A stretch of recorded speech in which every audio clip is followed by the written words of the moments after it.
नमस्कार, सौरभ द्विवेदी नाम है हमारा और आप देखना शुरू कर चुके हैं ललन टॉप शो। आज बात करेंगे भारत में शुरू हुए कार्यक्रम रायसीना डायलॉग की, जिसमें कई देशों के प्रतिनिधियों ने शिरकत की। साथ ही जानेंगे प्रधानमंत्री नरेंद्र मोदी का जो 3 घंटे लंबा पॉडकास्ट रिलीज हुआ, उसकी खास बातें और उस पर कांग्रेस समेत तमाम राजनीतिक पक्षों की प्रतिक्रियाएं। ये यूएन को लेकर इतनी चर्चा क्यों हो रही है उस पॉडकास्ट के बाद, इस पर बात करेंगे। संसद से जुड़े अपडेट, वक्फ बिल से जुड़े अपडेट और क्राइम की कुछ खबरें, इन पर विस्तार से बात करेंगे आज के ललन टॉप शो में। सबसे पहले बड़ी खबर brought to you by ITEL and American Pistachios।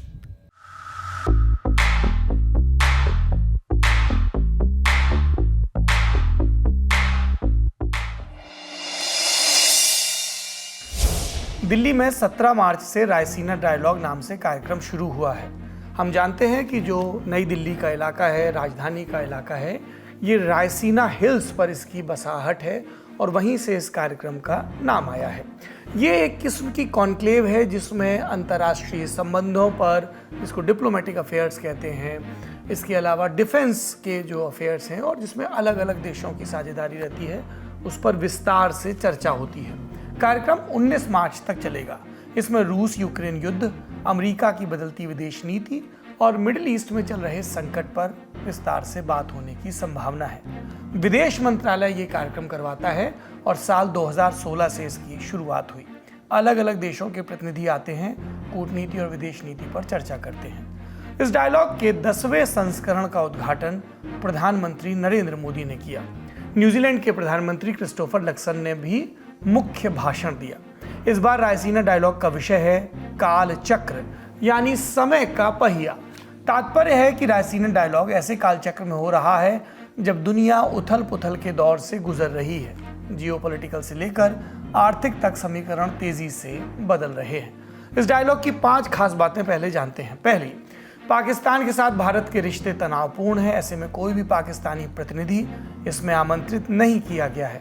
इस बार बांग्लादेश से भी किसी को नहीं बुलाया गया है। दूसरी बात, चीन से फुदान यूनिवर्सिटी से सिर्फ एक स्पीकर बुलाए गए हैं। इससे संकेत मिल रहे हैं कि अक्टूबर 2024 में पीएम मोदी और चीनी राष्ट्रपति शी जिनपिंग की बैठक के बाद रिश्तों में कुछ सुधार आया है। अगला बिंदु, दिल्ली में मौजूद कनाडाई सुरक्षा खुफिया सेवा के निदेशक डैनियल रोजर्स भी इस वार्ता में शामिल होने के लिए पहुंच रहे हैं। वो खुफिया सुरक्षा सम्मेलन में हिस्सा लेने के लिए दिल्ली आए थे।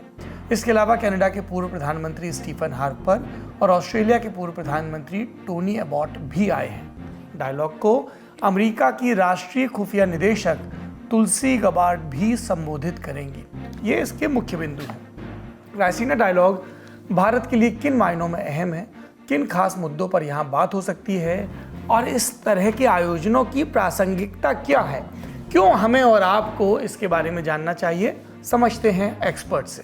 कि एक ग्लोबल लेवल की डायलॉग है जिसमें जियोपॉलिटिक्स, एनर्जी, एसडीजी से लेके काफी तमाम मुद्दों पर बातचीत होती है। और इसमें ये भी है कि ग्लोबल लीडर्स का एक समिट है और आप देखेंगे कि काफी रैपिडली ये जो ग्लोबल डायलॉग्स हैं, जैसे शैंग्री-ला डायलॉग हो गई, म्यूनिख सिक्योरिटी कॉन्फ्रेंस हो गया, उस लैडर में काफी ऊपर चला जा चुका है।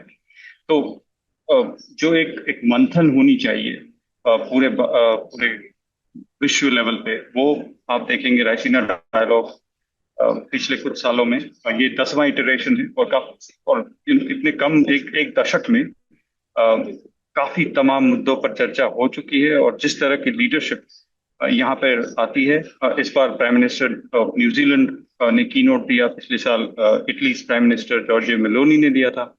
तो जो एक कॉन्ग्रेगेशन लीडर्स की होती है वो बहुत ही यूनिक है। और इसमें उससे ज्यादा अहम बात यह है कि इसमें जो मुद्दे उठाए जाते हैं, जैसे जियोपॉलिटिक्स, जो तमाम मुद्दे हो गए, जैसे रशिया यूक्रेन की बात हो, एनर्जी की बात हो, इकोनॉमिक्स की बात हो, ये सब सारी मुद्दों पर गहन चिंता होती है और उससे जो निकल के आता है हमें they make us all wise। Raisina dialogue के बीच एक शब्द बड़ी चर्चा में है, 5 आईज। सीधा अनुवाद होगा 5 आंखें। ये एक खुफिया गठबंधन है जिसमें Australia, Canada, New Zealand, UK, United Kingdom और US, United States of America, ये 5 देश शामिल हैं। ये देश आपस में सिग्नल इंटेलिजेंस में सहयोग करते हैं। अब चूंकि 5 आइज में से 5 देशों के प्रतिनिधि भारत आए हैं, तो जियोपॉलिटिक्स समझने वाले कान लगाए हैं कि क्या बात होने वाली है। हालांकि हम स्पष्ट कर दें, 5 आइज की अलग से कोई बैठक 17 तारीख को नहीं हुई। आगे के एजेंडा में भी ऐसा कोई फॉर्मल प्रस्ताव नहीं है, पर इनफॉर्मल बातचीत हो सकती है। किन मुद्दों पर हो सकती है और भारत के लिए 5 आइज की मौजूदगी क्यों अहम है, जानते हैं जानकारों से। एक ग्लोबल इंटीग्रेशन जो है 5 आइज का, वो तो काफी इम्पोर्टेंट है। इंटेलिजेंस शेयरिंग हो गया कुछ और काफी इम्पोर्टेंट चीजें। और आप देखेंगे कि जो एक युग है हमारा अभी, वो उसमें इंटेलिजेंस का खासा एक रोल है। तो एक उसकी एक इम्पोर्टेंस ये भी है कि we are in an age of intelligence, we are in an age of technology. उसको एक समन्वय में लाते हुए अगर आप उस स्कोप से देखें तो बहुत ही इंपॉर्टेंट स्टेप है कि काफी लीडर्स इन कंट्री से यहाँ आए हैं। और 5 आइज का तो अलग ही इम्पोर्टेंस है अभी। हालांकि अगर आप जो एक डिबेट अमेरिका में चल रही है 5 आइज को लेके, उसको देखें तो एक अलग पिक्चर बन के आती है। लेकिन यहाँ पे भारत 5 आइज को अगर एक ग्राउंड प्रोवाइड कर रहा है, तो मेरे ख्याल में ये बहुत ही अच्छी। दूसरी बड़ी खबर,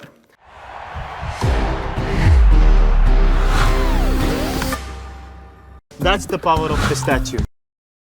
पंजाब के पटियाला में पुलिस पर सेना के कर्नल और बेटे से बर्बर मारपीट का आरोप लगा, जिसमें अब तमाम दबाव के बाद कई पुलिस वालों को सस्पेंड किया गया है और समयबद्ध जांच के आदेश हुए हैं। पूरा प्रकरण समझते हैं। 13 मार्च को कर्नल पुष्पेंद्र सिंह भाट और उनके बेटे अंगद पटियाला में एक ढाबे पर खाना खाने गए। आरोप है इस दौरान पुलिस के अधिकारियों और जवानों ने उनके साथ अभद्रता की। झगड़े की शुरुआत गाड़ी हटाने को लेकर हुई। इसके बाद पुलिस वालों ने उन्हें बेसबॉल के बैट से और नुकीले हथियारों से पूरी तरह मारा। ये कर्नल के परिवार का आरोप है। उनके बेटे अंगद ने कहा कि जैसे ही हमने गाड़ी की डिक्की पर प्लेट रखकर खाना खाना शुरू किया, बोनट पर, डिक्की पर नहीं, तभी पुलिस की 2 गाड़ियां रॉन्ग साइड से आईं। इनमें से एक गाड़ी से पुलिसकर्मी उतरा और गाड़ी हटाने को लेकर विवाद शुरू हुआ। हरजिंदर ढिल्लों ने हमें बोला कि ये गाड़ी साइड कर लो, नहीं तो लत्ता चका देंगे। तो मेरे फादर जो आर्मी में हैं, उन्होंने बोला कि इस तरीके से बात मत करिए। तो जब ये बोला उन्होंने, तो उनके बीच में कन्वर्सेशन हो रही थी और मेरे फादर ने बोला हम गाड़ी साइड कर लेते हैं, पर ये कोई तमीज़ नहीं होती बात करने की। तो उनके नीचे जो उनके सबॉर्डिनेट होंगे, बात करने के बीच में उन्होंने उनको पंच मारा है जो उनके नोज़ पे लगा है और जिससे वो ब्लैकआउट हुए थे। उनके ब्लैकआउट होने के बाद उन लोगों ने सारों ने मिल के मेरे को पकड़ा है, मेरे को बहुत ब्रूटली मारा है। मेरे पूरी बॉडी में मार्क्स हैं और मेरे को 2 हेड इंजरीज हुई हैं, एक यहाँ पे और एक यहाँ पे। और उसके बाद मेरे को लिटा के bats, rods, metallic rods, legs, ये सारा से मारा है। एटलीस्ट हम लोगों को 45 मिनट तक मारा है। मेरे डैड वापस गाड़ी में बैठे, गाड़ी में बैठने के बाद वापस निकाल के खींचा। उनको फिर भी मारते गए जब वो अनकॉन्शियस ही थे। फिर मैं उनको जब बचाने की ट्राई कर रहा था, फिर मुझे भी मारा। हम दोनों अनकॉन्शियस हो गए थे। कर्नल ने जब विरोध किया तो पुलिसकर्मी ने कथित रूप से उनकी नाक पर मुक्का मारा। आरोपों के मुताबिक उनके बेटे अंगद ने जब बीच बचाव की कोशिश की तो उन्हें भी बेरहमी से पीटा। घटना का सीसीटीवी वीडियो भी सामने आया। अंगद का आरोप कि मारपीट के वक्त पुलिसकर्मी शराब के नशे में थे, उन लोगों ने वर्दी नहीं पहनी थी, सिविल ड्रेस में थे। 2 दिन से हम FIR कराने की ट्राई कर रहे हैं, जो हो नहीं रही है। पुलिस इसमें बिल्कुल सपोर्ट नहीं कर रही। इन्होंने वर्ड टू वर्ड ये बोला, जब मैंने पूछा कि सर एटलीस्ट आई कार्ड और फ़ोन दे दो, तो इन्होंने कहा जे सवेरे तक हालत हुई तो आ जाओ, एक इनकाउंटर करके आए हैं तो देखियो दूजा ना कर दिए। साथ ही अंगद ने आरोप लगाया कि पुलिस वालों ने उन्हें एनकाउंटर तक की धमकी दी। इस बीच पुलिस के ढीले रवैये पर और उनकी ढीली कार्रवाई पर भी सवाल उठे। हिंदुस्तान टाइम्स की रिपोर्ट के मुताबिक घटना के एक दिन बाद यानी 14 मार्च को FIR दर्ज की गई, वो भी शुरुआत में अज्ञात लोगों के खिलाफ, जबकि कर्नल पुष्पेंद्र और उनके बेटे ने नामजद आरोप लगाया था। मैनू जस्टिस चाहिए, मैनू धमकाया जा रहा है। कल 3 दिन तो सानू प्रेशर पाया जा रहा है कि 2 दिन 1 दिन और रुक जाओ, FIR नहीं कर रहे। 24 घंटे हो गए, हॉस्पिटल से मेरा हस्बैंड और मेरा बेटा मरन की हालत में छड़ के, इन्होंने कोई शर्म नहीं है पुलिस वाले। घटना पर सेना के पूर्व officer retired general KGS Dhillon ने भी पंजाब के मुख्यमंत्री भगवंत मान से जल्द कार्रवाई की मांग की।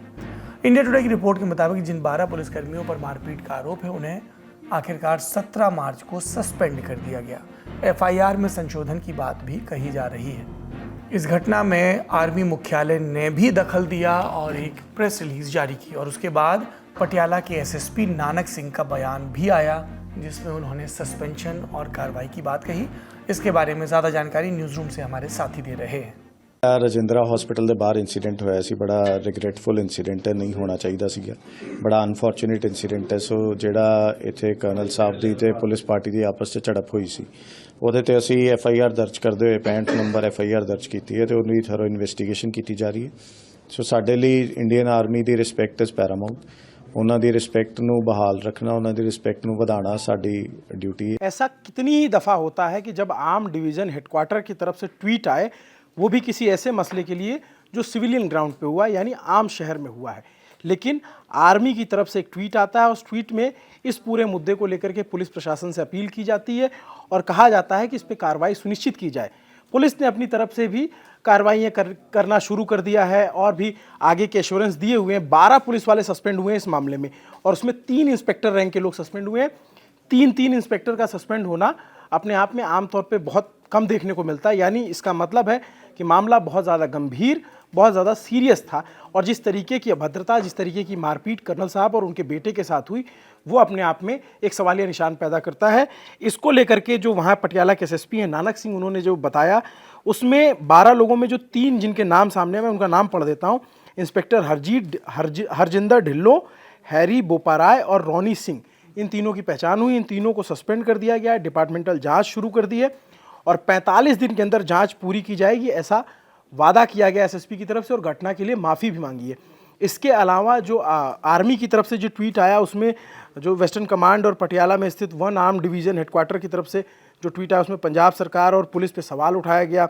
वेस्टर्न कमांड ने एक्स पर एक बयान जारी करके लिखा कि 14 मार्च 2025 की रात को पटियाला में एक सेवारत अधिकारी और कुछ पुलिसकर्मियों से जुड़ी एक दुर्भाग्यपूर्ण घटना हुई जिसे अवॉइड किया जा सकता था। इस मुद्दे को वेस्टर्न कमांड और पंजाब पुलिस के सीनियर अधिकारियों ने अच्छी तरीके से कोऑर्डिनेट कर तंत्र का इस्तेमाल करते हुए एड्रेस किया। इस मुद्दे को हल करने में पंजाब पुलिस ने जो त्वरित प्रतिक्रिया की है उसकी हम सराहना करते हैं।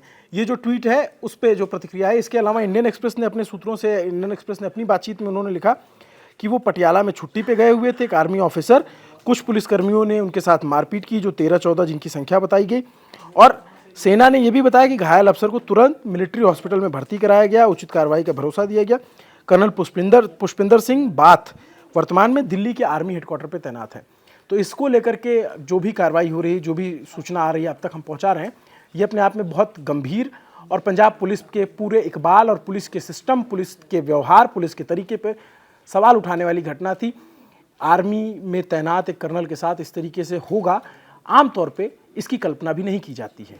आपने सुना होगा कि पुलिस वालों ने कर्नल को एनकाउंटर की धमकी दी। दरअसल पुलिस वालों के परिचय में उनका एनकाउंटर स्पेशलिस्ट होना भी जुड़ा है और हाल ही में उन्होंने एक एनकाउंटर भी किया। इंडिया टुडे से जुड़े पत्रकार मुनीश कौशल की रिपोर्ट के मुताबिक 12 मार्च को पंजाब के खन्ना में एक बच्चे की किडनैपिंग हुई। उसे 13 मार्च के दिन पटियाला से रेस्क्यू किया गया। इस दौरान किडनैपिंग के आरोपी और पुलिस के बीच मुठभेड़ हुई। पुलिस ने आरोपी को मार गिराया।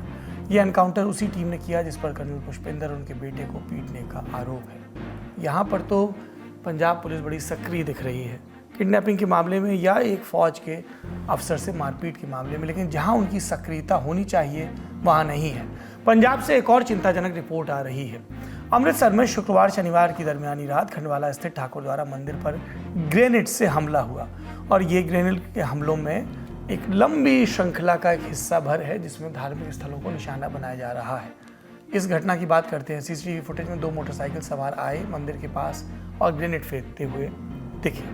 पुलिस के मुताबिक ये हमला पाकिस्तान में बैठे ISI संचालकों की नई स्ट्रेटजी की ओर इशारा है। पहले पुलिस चौकियों और पॉलिटिशियंस पर निशाना था, लेकिन अब धार्मिक स्थलों को निशाना बनाया जा रहा है जिससे हिंदुओं और सिखों के बीच सांप्रदायिक तनाव बढ़े।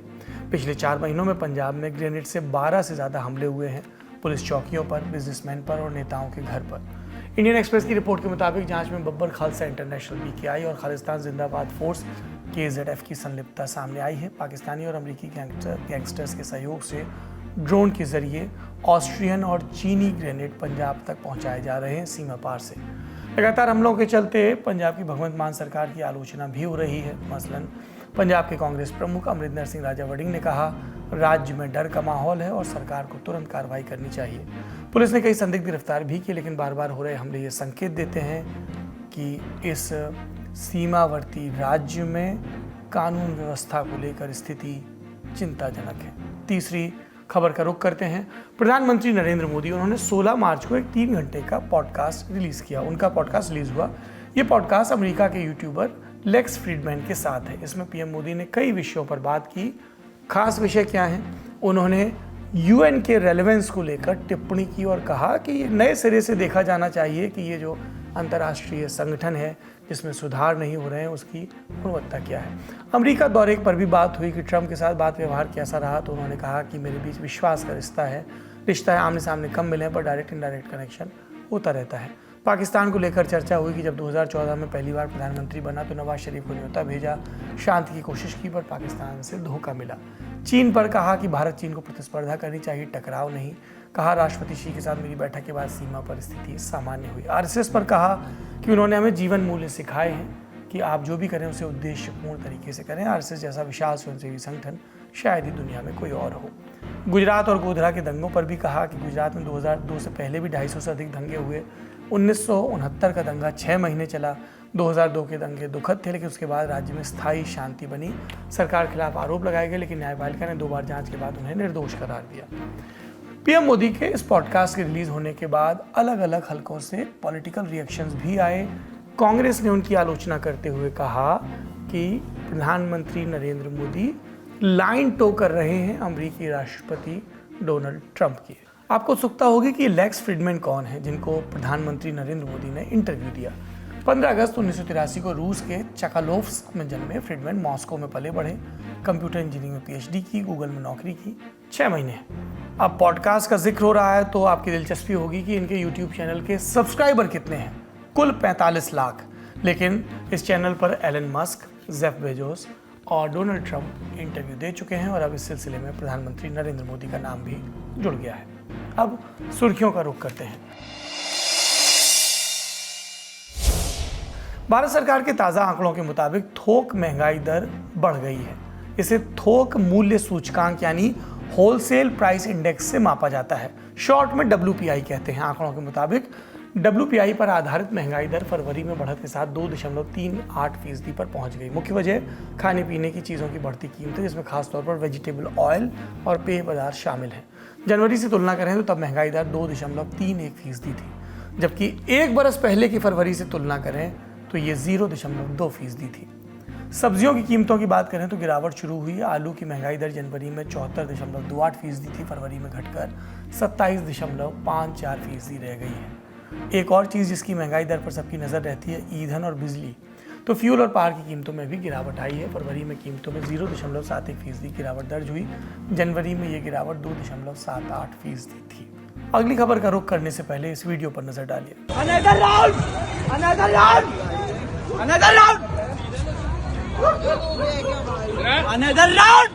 क्या हुआ?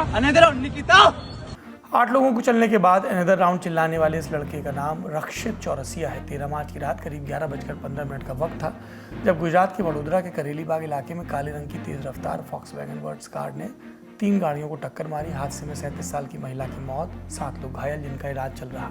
हादसे के वक्त गाड़ी यही लड़का रक्षित चला रहा था। बगल की सीट पर उसका दोस्त प्रांशु बैठा था। मौके पर मौजूद लोगों ने रक्षित को पकड़कर पिटाई शुरू की। पुलिस पहुंची तो आरोपी को गिरफ्तार किया गया। प्रांशु घटनास्थल से भाग गया और कुछ ही घंटों में पकड़ लिया गया।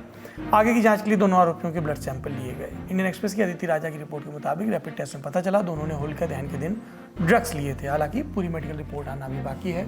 पुलिस की कार्रवाई में और क्या बातें सामने आई, सुनते हैं वडोदरा के पुलिस कमिश्नर से। ड्राइवर, उनके साथ जो बैठे थे पैसेंजर और जिनके साथ इनका इंटरेक्शन हुआ था, उस एंगल से भी पुलिस डिटेल्ड इन्वेस्टिगेशन कर रही है।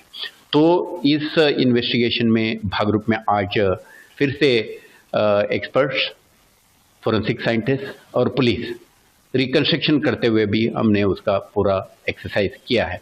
तो पुलिस के तरफ से एग्जॉस्टिव इन्वेस्टिगेशन होगा और एक ओवर स्पीडिंग और एक्सीडेंट के कॉन्टेक्स्ट को साबित करने के लिए जो भी इन्वेस्टिगेटिव एक्सरसाइज करना है वो पुलिस डिटेल में कर रही है। ये पुलिस का पक्ष हो गया। आरोपी रक्षित का पक्ष, जिसमें वो दावा कर रहा है कि नशे पर नहीं था, सड़क पर गड्ढों की वजह से कंट्रोल छूट गया। जैसे ही हम लोग अंदर घुसे तो कार छू गई और एयरबैग खुल गया। जैसे ही एयरबैग खुला कुछ आगे का दिखा नहीं और गाड़ी अपने आप ही डीरेल हो गई। नहीं, कुछ नहीं पिया था मैंने। गांजा कहाँ लिया था? सर मैंने कहीं कुछ नहीं किया था। केस से जुड़ा लेटेस्ट अपडेट। हादसे से कुछ देर पहले का सीसीटीवी फुटेज सामने आया है, जिसमें मुख्य आरोपी रक्षित स्कूटी से किसी के घर पहुंचता है। कुछ देर रुकने के बाद प्रांशु के साथ बाहर निकलता है, हाथ में एक बोतल। दोनों कार में बैठते हैं। दावा कि पहले कार की ड्राइविंग सीट पर प्रांशु था, लेकिन फिर प्रांशु और रक्षित में कुछ बात हुई। कार से उतरे बिना ही प्रांशु बगल की सीट पर शिफ्ट हो गया। रक्षित ड्राइविंग सीट पर। पुलिस हर एंगल से इसकी जाँच कर रही है। अब वडोदरा पुलिस ने रक्षित पर भारतीय न्याय संहिता की धारा 105, 281, 125A, 125B, 324(5) और मोटर वाहन अधिनियम 1988 के सेक्शन 177 और 184 के तहत केस दर्ज किया है। Drunk and drive, hit and run और गैर इरादतन हत्या से जुड़ी धाराएं। अगली सुर्खी, वक्फ संशोधन बिल के खिलाफ 17 मार्च को मुस्लिम पर्सनल लॉ बोर्ड के सदस्यों ने दिल्ली के जंतर मंतर पर प्रदर्शन किया। इसमें AIMIM के मुखिया और सांसद असदुद्दीन ओवैसी शामिल हुए। कहा, बिल में प्रावधान है कि कल कोई यह कहता है कि मस्जिद नहीं है और कलेक्टर जांच बिठा दें तो जांच पूरी होने तक मस्जिद हमारी संपत्ति नहीं होगी। हमारा काम विरोध करना है क्योंकि ये अनकॉन्स्टिट्यूशनल है। ये बिल वक्फ की जायदाद को बचाने के लिए, एनक्रोचर्स को निकालने के लिए नहीं, ना उसकी इनकम को बढ़ाने के लिए, बल्कि वक्फ की जायदादों को ख़त्म करने के लिए, मुसलमानों से उनकी मस्जिदें, दरगाहें, खानखाहें, कब्रस्तान को छीनने के लिए इस तरह का प्रोविज़न उसमें रखा गया है। तो इनकी नीयत ख़राब है और ये चाहते हैं कि देश में और दूरियां बढ़े दो बड़े समुदायों में। वक्फ बिल को मौजूदा बजट सत्र में लाया जा सकता है। ये सत्र 4 अप्रैल तक चलेगा। बिल पर आई पक्ष विपक्ष की प्रतिक्रियाएं भी सुनिए। वक्फ बिल को लेकर के बहुत सारी शिकायतें, बहुत सारी आशंकाएं हमारे जहन में भी हैं और जेपीसी ने उसमें एक तरह से बहुत ही संकीर्ण दायरे में पूरा विमर्श रखा है।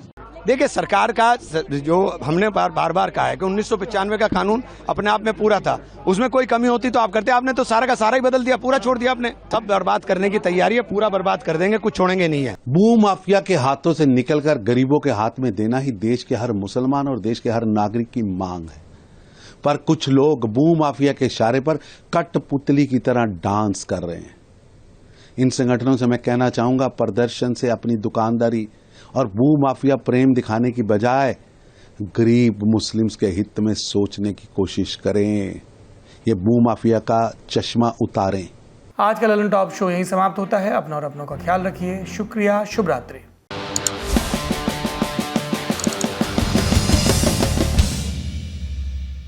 बिक्की जॉन प्यार का भूखा, काऊ के धन दौलत का नाव। अंधेरा मुझे प्रिय है, मुझे अंधेरे की औलादों से क्या नफरत होगा। फिर अपनी आजा गुफाओं में आप मेरा फेवरेट गाना है बस। आजा गुफाओं में अभी ना एक AI से बनेगा ताऊ जो एक अंधेरी गुफा के सामने खड़े हुए हैं और बोल रहे हैं आइए।